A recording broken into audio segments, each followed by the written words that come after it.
நல்லது பண்றதுக்கு அரசியலுக்கு வாங்கடா, கொள்ளை அடிக்கிறது கொலை பண்றதுக்கு மாடா அரசியலுக்கு.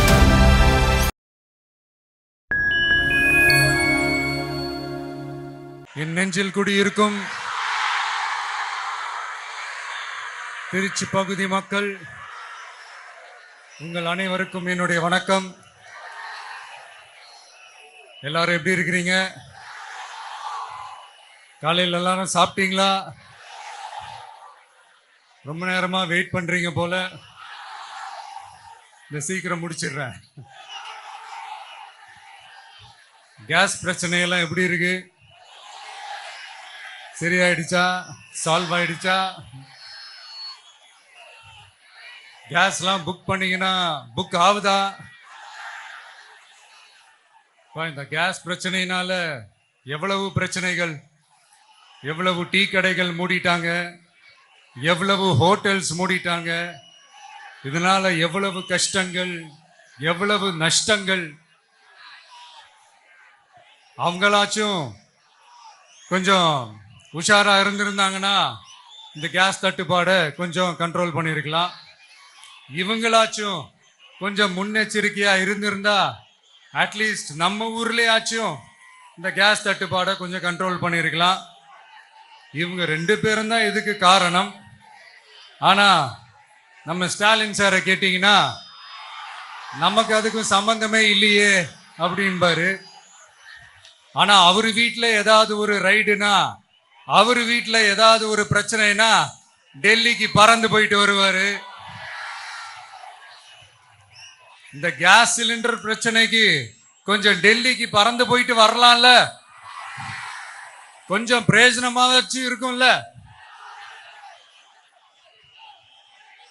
கேஸ் சிலிண்டருக்கு மானியமா 100 ரூபாய் தருவேன்னு சொன்னீங்களே,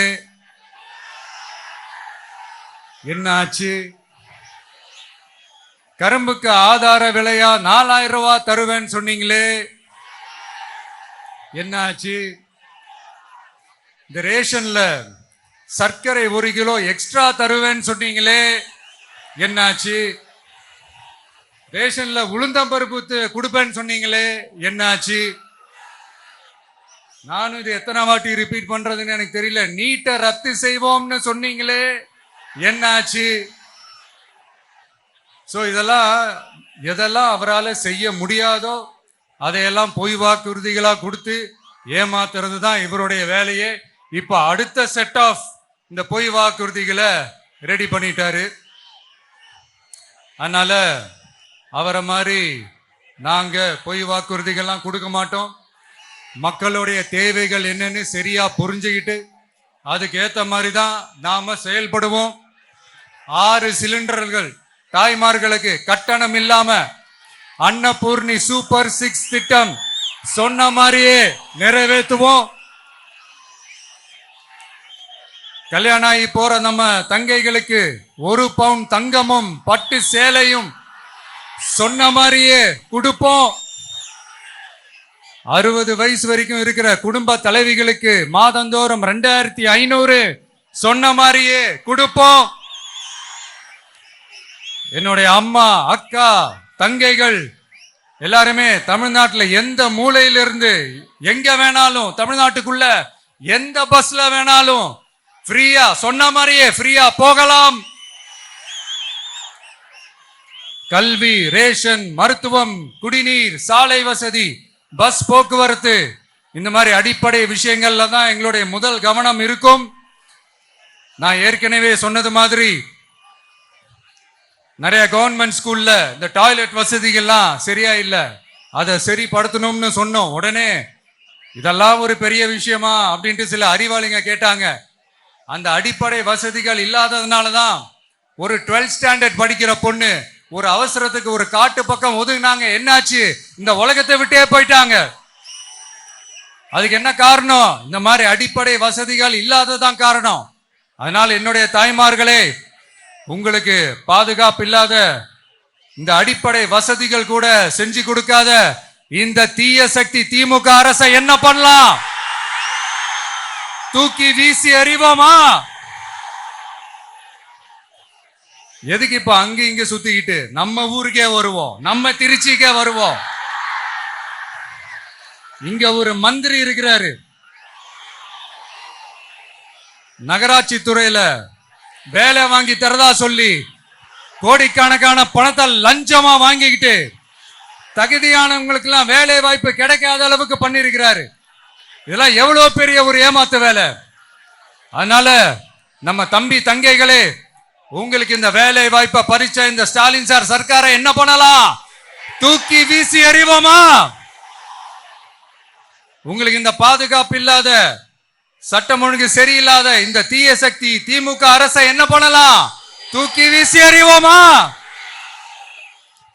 நகராட்சி துறையில மட்டுமே 1000 கோடிக்கு மேல ஊழல்னா அப்ப மத்த துறையில எல்லாம் கொஞ்சம் கணக்கு போட்டு பாருங்க, தலையெல்லாம் சுத்தி போயிடும். நான் கொஞ்ச நாளைக்கு முன்னாடி சொல்லியிருந்தேன், இந்த ஸ்டாலின் சார் டாக்ஸ் அப்படின்ட்டு, இந்த ஜிஎஸ்டி மாதிரி எஸ்எஸ்டி, அதை பத்தி அவங்க வாயை திறக்கலைங்க. என்னமோ அவங்களே ஒத்துக்கிட்ட மாதிரி இருக்குது. ஆமா, இப்படி ஒரு டாக்ஸ் இருக்குது அப்படின்னு அவங்களே ஒத்துக்கிட்ட மாதிரி ஆயிடுச்சு. இந்த கல்லூரி பேராசிரியர்கள், கல்லூரி உதவி பேராசிரியர்களுக்கு அந்த போஸ்டிங்க்கு 2000 பேருக்கு மேல அந்த வேலை கொடுப்போம்னு சொன்னாங்க. கடைசியில் எத்தனை பேருக்கு கொடுத்தாங்க தெரியுமா? வெறும் 5 பேருக்கு. 2000 எங்க, இன்னும் 5 எங்க? அதனால இதெல்லாம் வெறும் அறிவிப்புகள் மட்டும்தான். இது மாதிரி லட்சக்கணக்கான காலி பணியிடங்களை நிரப்புவோம்னு சொன்னாங்க, அதுவும் என்ன ஆச்சுன்னு தெரியல. இதெல்லாம் வெறும் அறிவிப்புகள் மட்டும்தான். இதனால ஒரு யூஸுமே கிடையாது. யூஸ்லெஸ் கவர்மெண்ட் இது. அது மாதிரி 100% ஒரு நியாயமான ஒரு ஆட்சியை நாம கொடுப்போம்ங்க. 100% நீங்க இந்த விஜய நம்பலாமுங்க. நீங்க நம்புறீங்கன்னு எனக்கு தெரியும். அதனாலதான் என்னுடைய சொந்த பந்தங்களாகிய உங்ககிட்ட எனக்கு அந்த உரிமை இருக்கு. எனக்கு ஒரு வாய்ப்பு கொடுங்க, எனக்கு ஒரு சான்ஸ் கொடுங்கன்னு உங்ககிட்ட கேட்காம வேற யாருக்கிட்ட நான் கேட்பேன்? அதனால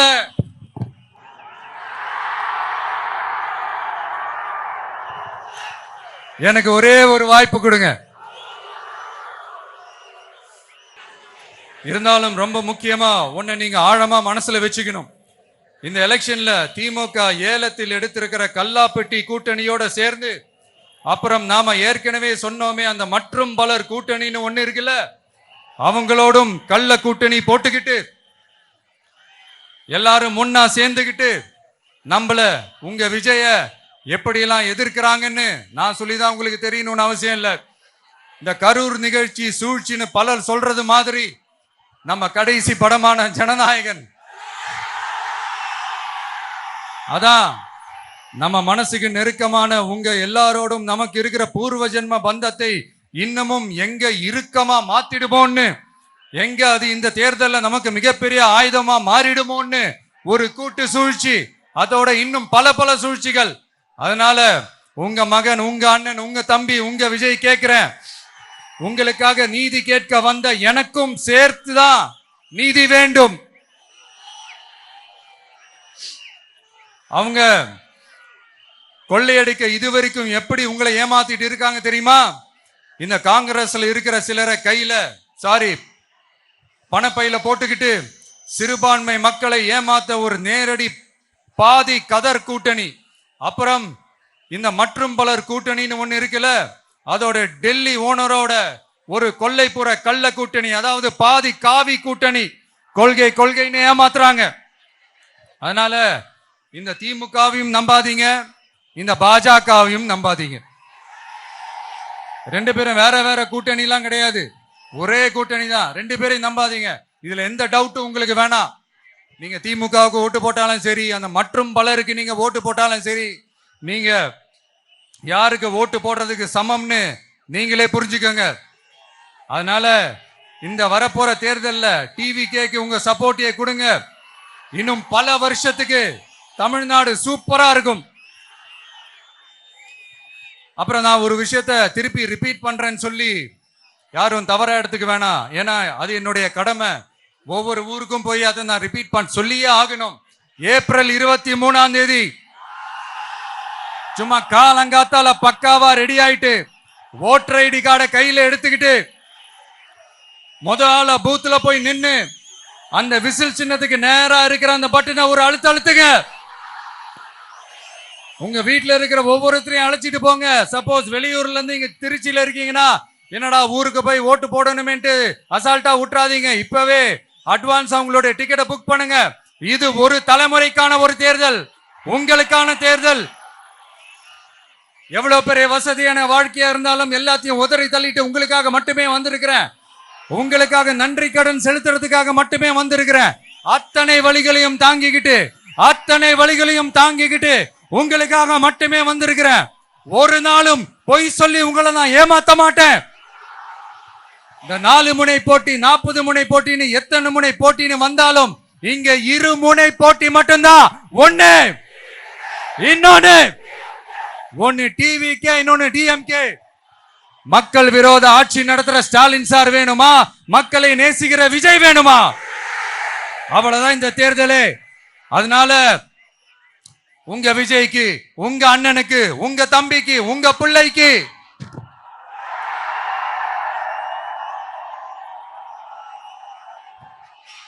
ஒரே ஒரு வாய்ப்பு கொடுங்க. தயவு செஞ்சு விசில் சின்னத்துக்கு ஓட்டு போடுங்க. இது ஒரு விசில் புரட்சி தேர்தலா இருக்கணும். இங்க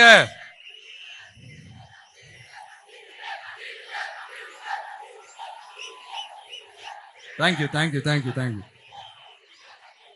இங்க திருச்சி இந்த எல்லா தொகுதியிலும் நம்மளுடைய நண்பர்களை, நம்மளுடைய தோழர்களை வேட்பாளர்களா அன்னைக்கு அறிவிச்சேன், நான் நிப்பாட்டி இருக்கேன். அவங்க வேற, நான் வேறன்னு தயவு செஞ்சு பிரிச்சு பாத்துறாதீங்க. அவங்க எல்லாரையும் வெற்றி பெற செய்யணும்னு உங்க எல்லாரையும் தாழ்மையுடன் நான் கேட்டுக்கிறேன். நான் தன்னந்தனியாளு, நீ ஏழ நம்ம பாரு,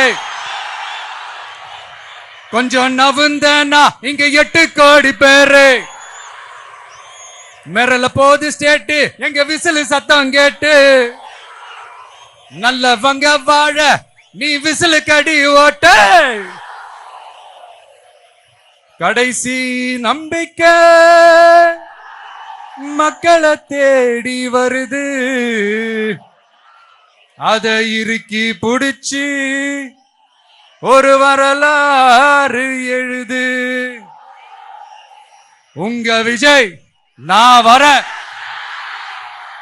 விசில் அடிக்க ரெடியா?